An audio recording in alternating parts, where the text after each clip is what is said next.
মুকলিৰ ৩ মাহ সম্পূৰ্ণ নহওঁতেই উৰণ সেতুত ফাট।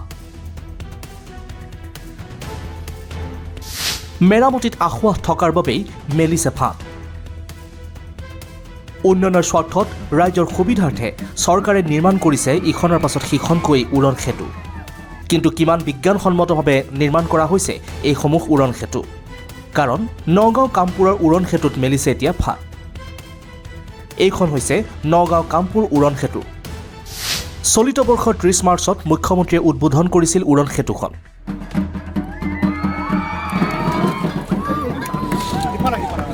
সেতুখন নিৰ্মাণ কৰাত ব্যয় হৈছিল ৬৩ কোটি টকা।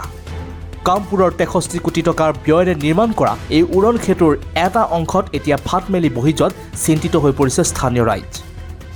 যিকোনো মুহূৰ্তত ভয়ংকৰ অঘটন ঘটাৰ আশংকা কৰিছে স্থানীয় লোকে।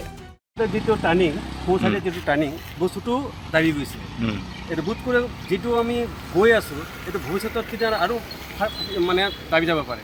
যিমানখিনি বালি গাড়ী যায়, ডাঙৰ গাড়ী যায়, লোকটো মানে যাতে কমাই দিব পাৰে। লোডেড যিবিলাক গাড়ী আছে সেইবিলাক গাড়ীবিলাকৰ কাৰণে হয় সাধাৰণতে এইবিলাক। আৰু এইবিলাক মানে ধৰক সেই গাড়ীবিলাকক হয় লোডটো কমোৱাৰ ছিষ্টেম কৰিব লাগে, নহ'লে এইটো সোনকালে মেৰামতি কৰিবলৈ। কিমান দিন হৈছে এখন? মই যোৱাকালি দেখিছোঁ। অপেনিং কৰা কিমান দিন হৈছিলে? এইটো অপেনিং কৰাটো হৈছেতো আপোনাৰ ৩ মাহ ৪ মাহটো হৈ গ'ল চাগে। ৩ মাহৰ ভিতৰতে এনেকুৱা ধৰণৰ ঘটনা হ'ল। সেইখিনিৰ ভিতৰতে এইখন বন্ধ হৈ গ'লেতো আৰু বহুত সমস্যাৰ সন্মুখীন হ'ব লাগিব ৰাইজ। কি আহ্বান জনাব চৰকাৰলৈ? আমি চৰকাৰক এইটোৱে আহ্বান জনাম, যিমান নতুন নতুন ব্ৰিজবিলাক বনাইছে অতি সোনকালে নতুন ব্ৰিজবিলাক মানে বেয়া হৈ গৈ আছে। আৰু ভাল কাম কেতিয়া হ'ব? ভাল কাম হ'বলৈ হ'লে ভাল চৰকাৰো হ'ব লাগিব। চৰকাৰ ভাল হ'লে কামবিলাকো ভাল হ'ব। আনহাতে কামপুৰ নগৰ উন্নয়নৰ নামত সৃষ্টি কৰা হ'ল এটা বৃহৎ পুখুৰী। এজাক বৰষুণতে উৰণ সেতুৰ মূল পথত এইদৰেই এগাঁঠু পৰ্যন্ত পানী জমা হৈ থকাৰ বাবে দুৰ্ভোগ ভুগিব লগা হৈছে ৰাইজে। বিজ্ঞানসন্মতভাৱে নলা নৰ্দমা নিৰ্মাণ নকৰাৰ ফলতেই এতিয়া ২ মাহ ধৰি এইদৰেই পানী জমা হৈ থকাৰ অভিযোগ কৰিছে ৰাইজে।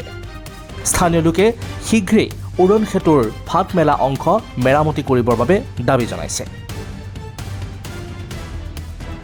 News desk report, India today north east Assam.